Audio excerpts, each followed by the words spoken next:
hit here that record button, I'm out Lucas. here That is the trying to name of the have game. a little pregame, fucking motivational talk, and Me you're and just you, we don't hit need the a record. pregame. We don't need a Just me pregame, and man. you. It's us. It's just me and you. It's It's just always been me and you, man. it's just us, dude. Look at us. We We're got just recording Chevy a pod now. somewhere in Europe. We got Agent. We got Agent Hume somewhere out there. David enjoying Man, life, touching grass, and you know what? It's just me and you, man. And you know we're just what? still in the trenches over here, That's right. making it happen. Look at us, It's man. good. Look, Come a long dude, way since the CU Boulder Blockchain Club, 2017, what a time. buying the latest and greatest ICOs. And you know what? Hmm, Guess what's coming up on Saturday? Another ICO. Why don't you tell us a another little bit about it, ICO. Lucas? We got the Pump.fun ICO coming in hot. A little controversial on the timeline these days, raising, I can't remember the exact number, maybe 700 million at a $4 billion valuation. So definitely pretty lofty on this front. But how are you feeling about that, Coop? We haven't seen an ICO in a few years now. I really respect this approach. Always was a big fan of the ICO. Got a little frothy back in A 2017, little but frothy. I think as a whole, very good mechanism, much better than the private sale, venture backed rounds. What's your Pull take, up those Coop? tokenomics. The token, you want to just go straight into Let's go look. tokenomics, Let's dude? go look at the tokenomics. We You know, I do was love looking at some this good graph, tokens. and honestly, I think it looks pretty good. Not gonna lie to you. What stands out for you? What stands out to me is 20 or 33% in the ICO, 24% to community ecosystem initiatives. So you're over 50% to community right there. We got a reserve for live streaming, a reserve for ecosystem fund, and then we got some for investors. But the 13% to investors is GG to pump fund. Honestly, I think Yeah, nowadays you're looking at investors getting upwards of 30, 40% of the supply. And so the 13 to investors, 20% to team, 33% going to quote unquote insiders feels pretty good to me, man. I think this is a very fair distribution. I think there's a lot of hype around this. I think they could have milked it even more, but I think that this is a great outcome given everything that's on the table. yeah. We'll also note the 2% for the foundation, so it's really like a 35% to insiders, but I think as a whole, that's a pretty reasonable token allocation from what we've seen over the years. I think Mm-hmm. this 3% for live streaming is maybe the most interesting part. It seems like they're just really doubling down on the live streaming section. There's not really much outside of that, or at least the community ecosystem initiatives is pretty high level, but they decided to be very specific about the live streaming portion. Yeah. And I'm wondering if that's just going to be like a yield farming type deal where you're like streaming and then you're No, it's getting like Twitch, man. That's what I think. You Twitch. look at Twitch and Mm, Kick, and they basically have these creator partnerships where they give them huge NBA sized contracts to come and stream on their platform. And I think that's what it's going to be. If I'm in Pump Fund's shoes, I'm going, hey, I will give you 100 grand worth of Pump tokens vested over a year so long as you stream for X amount of hours on the platform. mm. I would have bucketed that into like ecosystem initiatives. I feel like live streaming should like calling this out feels like there's more of a open public mechanism rather than like a grant allocation creator fund Mm-hmm. type deal. I don't know. Mm, I don't know. I am Maybe. aping the Pump ICO. Will I Okay, let's actually be let's aping it as a US citizen? Absolutely not. But would I be buying at ICO prices? 110%. I think that they have made the most revenue of any consumer app in the history of crypto. I think that the live streaming angle is very compelling. I think doing this ICO is very interesting. And I think there's going to be a very big upswing and then a dump. But over the medium term to long term, I'm definitely a buyer of the Pump token at 4 billion FTB.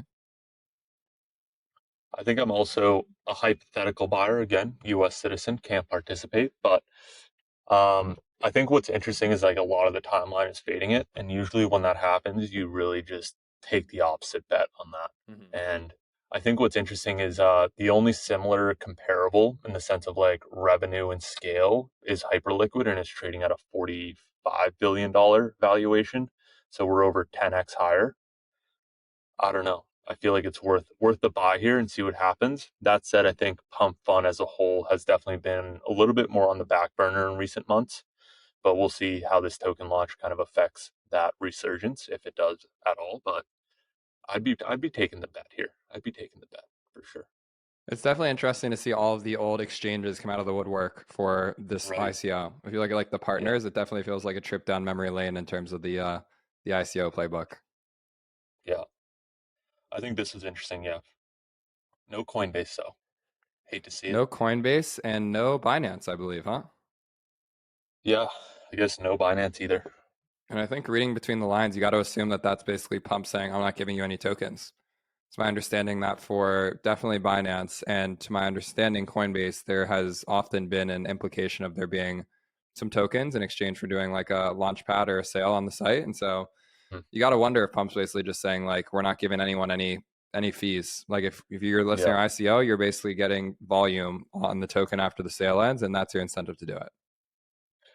I'm sure you'll get plenty of volume listing the Pump.fun token on day one. And then I think notably in this token allocation, they have 2.6% for liquidity plus exchanges. So Mm-hmm. I'm assuming that these exchanges here, the Bybit Kraken, BitGet, Mexi, KuCoin, and Gate. I mean, this is some. I mean, Kraken feels like the very legitimate one, at least on the Mm-hmm. U.S. Western side of the world. Um, the rest are kind of funny, but I would assume most people are going to participate via this token.pump.fun link Yeah, rather than the exchanges, but we'll see. 100%. Let's keep it Love it. moving on this Solana announcement side of things here. We got I Whop like and it. Believe teaming up here, Lucas. Now, for those who listen to the Not A Cartel podcast, our good friend David is a big fan of Whop. Hmm. Whop is a platform that you can incentivize and reward people for sharing your content. Believe, obviously, a product to launch coins around different applications. And so I think what we're seeing here is basically a partnership to generate more attention and awareness for apps that launch coins through the Believe ecosystem. I'm a big fan Mm, of this. Lucas, what's your take? yeah. I don't know. I was really just trying to put on like my founder hat and be like, okay, what is this integration? You have Believe that is like a startup token launchpad, and then you have Whop that incentivizes effectively like UGC actions. And I'm trying to find the intersection of like maybe you can start earning these tokens by participating or like, helping these projects that launch on Believe, helping them grow. It's I'm exactly what it interested to is. see where this, yeah, is that, are you I mean, I aware of don't what have this like is? clear cut knowledge of that, but I'm saying like if Yeah, I'm Believe and I'm looking to spread right. awareness and attention of a project, I'm giving coins away for making TikToks, Instagram Reels, Yeah, etc. yeah, that makes sense. I Yeah. would I would put my money that's where this is going. I think as a whole, WAP has definitely been in the zeitgeist, or they had this really sweet little announcement video or just advertisement of just get rich using like GTA 6 kind of theme here, Hmm. and very much just uh, what's the word here? Targeted to the Gen Z audience, right? It's just Yep. making money online. You get rich with the fellas, and you do your thing. And I think WAP really understands their target market here, and great job from the marketing team at WAP on this I video. haven't used WAP personally yet, but big fan of what they're doing. Seems to be benefiting a lot of creators. I think that it's a great partnership for Believe, and it's another sign of almost legitimacy in the space. I really Hmm. enjoy that a lot of these newer apps are going out and getting partnerships with more established content creator platforms. And I think it's a really bullish signal for crypto as a whole, Yeah, which honestly, Lucas, leads me into the next topic, which is creator capital markets coming to Abstract very soon. Why don't you pull that up real quick? we are cruising through this agenda. There is no fluff on this episode today. There is no Wait, fluff. We that got is the David out of here. We wrong. got Chevy out of here.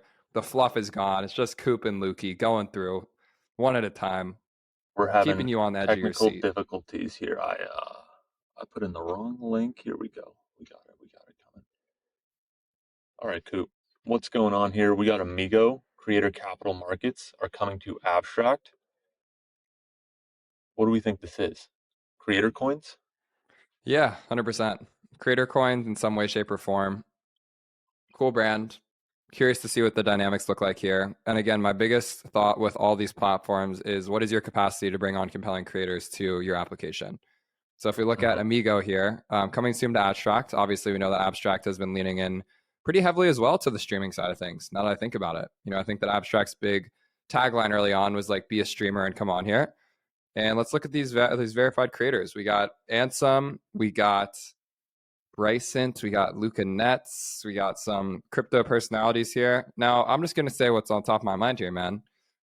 We're looking at a lot of crypto profiles. We're looking at a lot of different crypto profiles. Looks like we're running back a very similar FriendTech-esque playbook. What are you thinking here, Lucas? What am I thinking, man? Well, I do have this tweet kind of inspired by you, Coop, but little just tired of seeing the same shit getting built over and over again on Mm-hmm. different chains. And I'm not going to target specifically Amigo because I don't really have a clean idea of what it is, but it does really feel like a lot of shots are being taken on net right now around these like creator coins or creator capital markets, broadly speaking. Um, I'm excited for one of them to work. I like the Yeah. thesis, but we just haven't seen a sustained run. I think FriendTech was pretty close in terms of like attracting mass appeal, but obviously that flame flickered out pretty quickly after Mm-hmm. a few months. Zora took a stab with the creator coins tokenized post. I think that's still up for the jury to decide. We got Amigo here, new entrant. We got Pump.fun with the creator coins or the live stream coins. So there's just a lot of token launch pads coming. They're just in the market right now. I don't know. I got coin fatigue, but that's my personal take. Hmm. And I think I agree with you here that like, what is the platform that's actually going to start bringing on the big creators, and who can actually do that? I think that's up for debate and still a wide open opportunity for a platform to come in and really bring on the big creators here. I think that's what excites me about this chapter in crypto is that you can't really rely on your crypto native audience to expect to get to that new level of attention or distribution. If you look at FriendTech, and the reason why it ended up getting so popular is that there was a lot of people from outside of crypto that decided to hop on and get involved as a result of FriendTech going, somewhat viral. We had different OnlyFans creators on there. You had Grayson Allen from the NBA on there. And you had all these personalities that were down to like play ball with crypto that maybe were doing it a little bit more in the background before. And I think right now, what I'm still looking for is just like, how do we get to that same level of distribution with new creators on these new apps? And so up until that point, I think everyone's going to hit a little bit of a local ceiling in terms of attention, energy, and volume. I want to give a big shout out to anyone that can onboard these big crypto native personalities too, because it's not like that's an easy thing to do. But we all know what the writing on the wall is. It's getting new creators on board, getting them to be comfortable playing ball.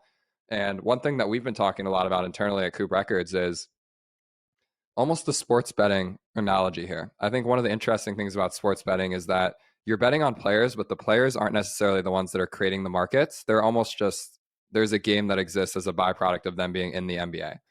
And I think that what we're seeing now with creator coins and all these platforms that are launching these applications for creators is that the creators expected to really lean into their coin, whether it be a creator coin or a content coin or a live stream coin, whatever it might be.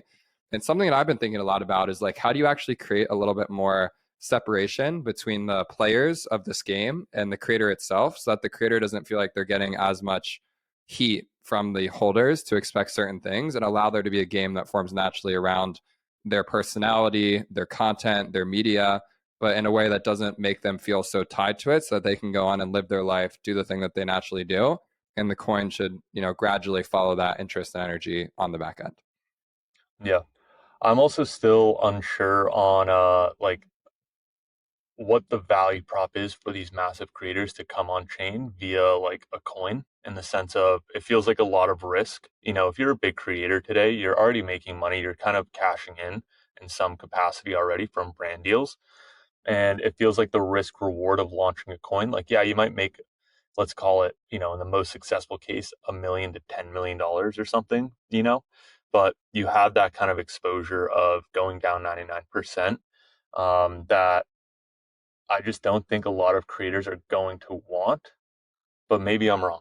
I'm not opposed or like married to this, but it just doesn't feel that attractive to be a large scale creator and then coming to one of these platforms to launch a coin, bring a bunch of attention to that platform, and then probably, at least historically, watch it go down 99%. Right. I think that it needs to have like cultural resonance and value beyond the amount of money that you make. I think the money is what gets someone in the door, but the cultural impact is what keeps them around. And so if you have a Yeah, but creator that's making swap fees, that's one thing. But if it's not giving them an edge or clout, or it's not giving them a new viewpoint on the world that is attractive to their wider audience, it's not worth doing. If there is ever to be a change in pace and energy, it would be that, a big time creator sees value in being the biggest creator on one of these platforms because they're genuinely really bullish on the cultural impact that's happening. And so we haven't seen that yet, but to your earlier point, I actually do believe in that vision very strongly in the long term. And so I'm really glad that a lot of these apps are taking the shot on goal with these creator coins, because it's all just more information and learnings to inform the next version yeah, of it. I think the big thing is it just needs to unlock a new behavior that's not possible in Web 2. And I think right now, a lot of these platforms are leaning on that trading being the new behavior. And I'm still unsure if that is the end game here. Hmm, Is that the new behavior? Maybe it is. I'm not married to it, but I'm not sold on it either. right. OpenSea acquiring Rally.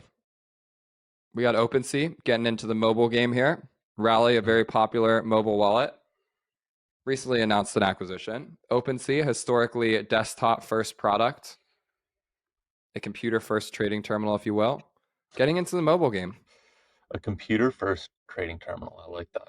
Coop. as opposed to a phone first trading terminal. Mm. Now, there's lots to unpack in this announcement. I saw that Chris, the new OpenSea CTO, also had a thread about what the vision is for this and where everything's going. Bullish. Bullish for Bullish. Rally. Bullish Do for you crypto mobile.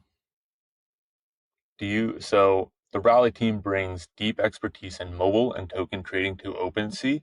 Do you think this is more an acquisition on the mobile experience or the token trading experience, Coop? Any thoughts? I think both. I think it's a nice 50-50. I think that OpenSea has been vocal about wanting to lean more into trading across the board, not just NFTs, but tokens as well. A lot to unpack there, but I think that it's a great acquisition for Rally. I think that we're seeing that every team that had success in 2021 is trying to figure out how to make it in this new era of crypto, which is trading meme coins, swap volume, mobile first, etc. And so if I'm OpenSea, this is a very logical acquisition for me. It allows me Hmm. to speed run, getting into the mobile game, getting into the mobile phone swap fees, etc. My question is just like, who's going to OpenSea to trade? Who's going to OpenSea on their phone to trade, either NFTs or tokens? And I think that's the big question that they and everyone else is trying to figure out is, what takes mindshare away from Phantom, and what takes mindshare away from these mobile wallets that have really dominated for the last couple of years and built that brand trust and make someone want to switch over. Yeah, I think some highlights from this post are one, creating the first platform where tokens and NFTs are complement, not competing, getting serious about mobile. And then I think what's actually really interesting here is making DeFi and perps simple and accessible, which feels very not what I would say OGs are used to with OpenSea. So I would just expect some new product experiences coming out of this acquisition. And it states clearly here over the next 12 months, we're going to do all of this and more. Um, so really seems like a pretty big material acquisition for OpenSea in terms of like what's expecting, for the product pipeline and what's coming. Really Well, speaking interesting. of DeFi and perps, I think there was another announcement on that front this week, Lucas, wasn't there?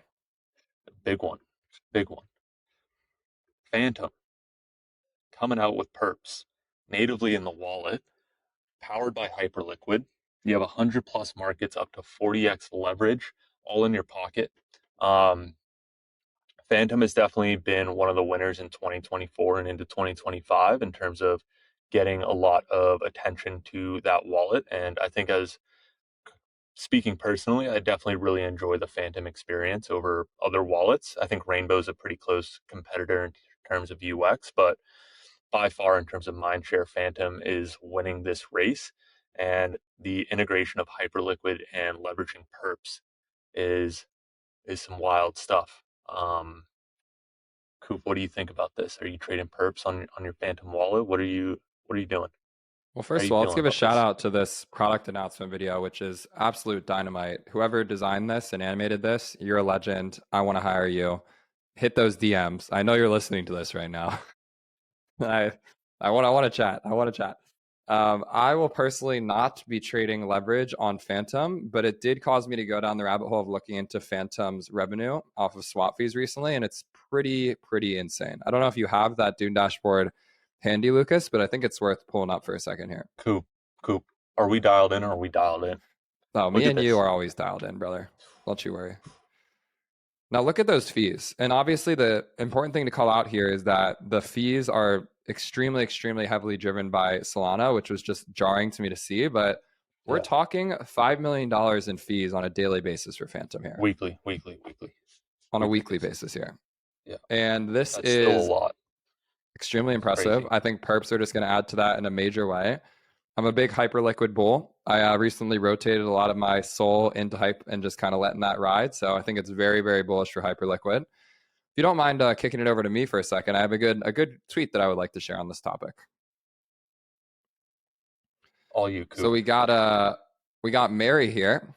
Phantom enshrining Hyperliquid is the default way to trade perps on Phantom signals the death of the FAT protocol thesis. Phantom chose to support the best product irrespective of network applications. I really like this take. I think that it's a very telling narrative about where we're at in the market right now. Phantom could have spent 6 months building their own perp engine, maybe capture a little bit more of the fees, something like that. But you know what they did? They said, hey, people like Hyperliquid. Hyperliquid works. It's very efficient. And we can save time and get this thing to market. And I think that it's a great partnership on both fronts. And I think it's a very strong intention about applications being where the new value's at and what's going to be the thing to look for moving forward. Yeah. I agree with the Hyperliquid take. I'm still unsure if this is like that applicable to the FAT protocol thesis in the sense of like the value then should accrue to Hyperliquid and their new chain, right? Via this Phantom integration. So maybe I'm misunderstanding that tweet or that leap there. I don't know if it discounts or discredits the FAT protocol thesis, but I think as a whole, integrating the best product available on the market feels right there on the money. And Hyperliquid has the mindshare, and most importantly, they have the liquidity and infrastructure to support perps, and a lot of volume. So I think it's a great move from Phantom. I'm just interested to see where that value accrues. Do we see Hype going up, crossing that $40-50 billion market cap? We'll see. Speaking of the FAT protocol thesis, there's an interesting tweet that we got at the next bottom of the agenda here. Why don't you pull that one up, Lucas? We're just unstoppable today. Let's pull this one up. Jamie, people got a lot of things going on, man. They want to hear about the news. They want to get on with their lives. We got Brandon Kumar, founder of Layer 3, good friend of the pod. Had a conversation with the dead chain.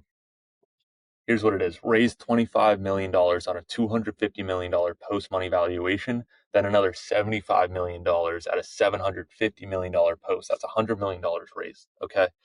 Over 2 years, $100 million raised for 20% equity. They have 40 to 50 full-time employees with an average $200K comp. That's $9 million a year in burn. Add another $4 million for ops. They're burning about $13 million a year, okay? This is a dead chain burning $13 million a year. Where it got really interesting for me is what they're doing with the remaining money. So they keep $80 million in T-bills, earning 4%. So that's $3.2 million a year in interest income, which is definitely more than whatever fees they're earning on their dead chain. They launched a token, trades at $1 billion FDV. They sell 10% of that, or they own 30%, so $300 million added to the balance sheet. They sell 10% of it for $30 million of USDC. They now have $130 million in cash, and they monetize that balance sheet pretty heavily. And now the business just has $100 million in cash, plus another $250 million in native assets. And then let's call it $5 to $6 million in annual income just by monetizing that balance sheet. That's crazy. $10 million? I don't know what that number is. But goddamn, Coop Records chain, Pods chain, should we just do it? I think that the dawn of being able to launch these networks at high FDVs is slowly starting to change, but it's not quite there yet. And so you have these weird edge cases where investors see the all-time performance of participating in the ETH ICO, participating in the Solana ICO. I mean, literally any L1 that's in the top 100, whether it's Sui or Aptos or even WorldCoin or anything like that. And historically, it's been the best gains in crypto. So this doesn't surprise me. I think what is interesting to me about this is, as the founder of one of these chains, your strategy is actually less around ecosystem development and more just around treasury management. And it's a very interesting viewpoint. I have respect for whatever this chain is that's being discussed here. And I think it just goes to show you that there's a lot of different ways to make money in crypto. A lot of different ways to make money in crypto. You know, obviously this is a very application-centered podcast, but if you look around at all these chains, you kind of wonder, like, how are they still kicking? What are they doing? This is how. And if I'm in the driver's seat at this dead chain, I'm really kind of able to take my time here, that I'm able to kind of outlast, you know, the next 2-3 years of whatever bull bear market this is, and survive and find my edge. And, you know, I've heard from a lot of founders from previous cycles that they just created generational wealth for themselves, and power to them, man. You know, obviously it's not something that I think is extremely net positive for the industry, but as an entrepreneur, you really got to respect that this is something that has been done multiple times, tried and true. And even if you did launch a dead chain, to be able to generate, you know, upwards of $350 million of assets for your company, to be able to fuck around and find out, it's pretty interesting. So I just respect Brandon for publicizing this, because I think that he, more than pretty much anyone else, talks to basically every chain, app, product there is that's looking for distribution. And so for him to go into this level of detail about tweeting it, this was definitely a pretty profound realization for him too, and something that is very interesting to share. Very interesting to share. I'm just scrolling CoinGecko right now, trying to figure out what chain this could possibly be. There's so many, it's hard to know. I know there is so many. It's really tough to know. I think I agree with the treasury management. Like, once you raise a lot of capital, you can really kind of just skate by if you're just properly managing the treasury and generating revenue and monetizing your balance sheet. And I think this is like, you know, how the EOS is, and the who did I see, like VeChain, you know, is still kicking. Maybe Near Protocol. Near Protocol. They just raised a fuck ton of money, and they're, you know, shout out to them for managing their balance sheet really well and monetizing it and staying afloat.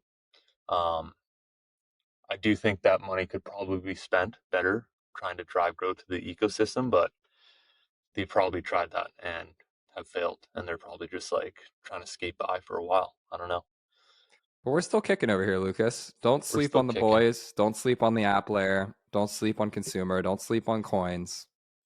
Don't sleep on Pods going on over here. You know, music chain, Coop, coming hot. Music chain, I don't think it's out of the question by any means. I really don't think it's out of the question.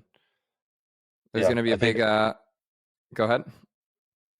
I was going to say, it feels more likely to be launching an L2 on that front, but I do think the biggest barrier there is just like, do you have the creators and do you have the distribution? If you have, or like, do you have the users and do you have the distribution? If you have those two, you could probably launch a chain and get by. Yep. New chapter for Coop Records right around the corner. By the time this goes out, there'll be some new coins in the market. There's going to be more coins coming down the pipeline. I think nothing too crazy. I'm not going to get on my high horse here and say that there's like a super shiny, brand new, sleek app getting launched. It's just a reorientation in the company. Song coins are the main priority. I've been extremely surprised by how well received they've been in talking to labels and artists. I'm not going to say that it is an immediate fuck yes, but when I show them the page of a song and a market cap and the idea that it goes up or down when people sell it, that idea really resonates with people. And so I think now it's really a question of execution.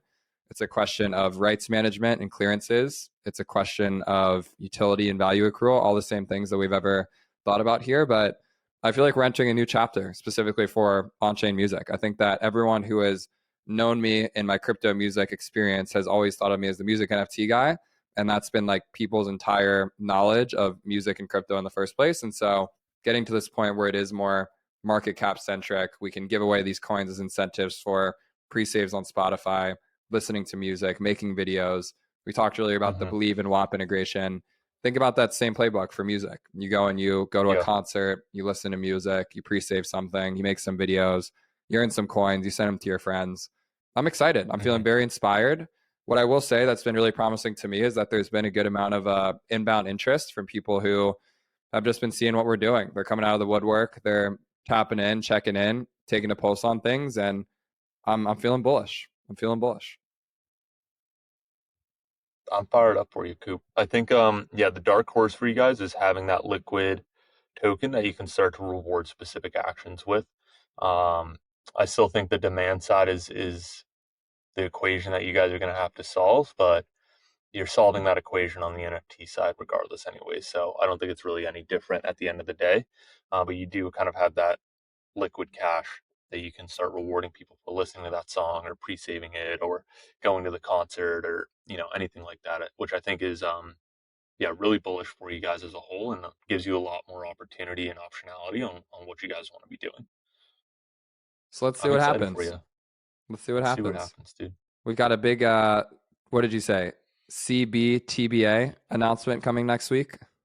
CBW TBA, the Coinbase Wallet rebranded to TBA, which I don't think is the actual formal name, comes next week on Wednesday, July 16th.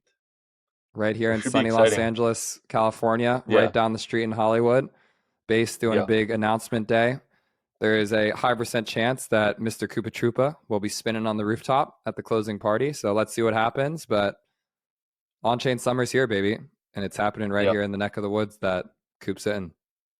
What I will say on that is we've definitely seen an uptick in traffic. We got like one of the features for pods as like one of the featured mini apps. And even though this new app is in private beta, we definitely saw like a decent amount of traffic coming from the Coinbase wallet. So there's a lot of decent amount of usage for being in a private state right now. And yeah, I'm super stoked to see this go live into the public and getting more people's hands on it. I think shout out to the base team and the Coinbase Wallet team or the TBA team.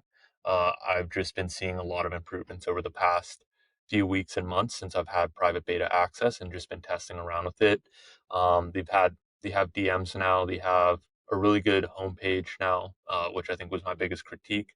You're no longer opening up to like a social feed, but now you're actually opening up to like a wallet and like what you can do with the wallet based on the social feed. So as a whole, really stoked on all the progress, and we'll see this shit in action by the time this comes out next week or right after. We'll talk about an efficient run through of an agenda, Lucas. You Boom. and I, this isn't our first time reporting about the news in crypto. I'll tell you that much. DeFi rate, DeFi rate, PVP. Dude, we should have had a Defiant, pod back Bankless. then. We would have been cruising. We should have had a pod We back would have, then, but we we got would, one we now, would have brother. had the number one DeFi podcast at the time, dude. We were on Maybe, top of that shit. maybe. But you know what? We're exactly where we need to be, man.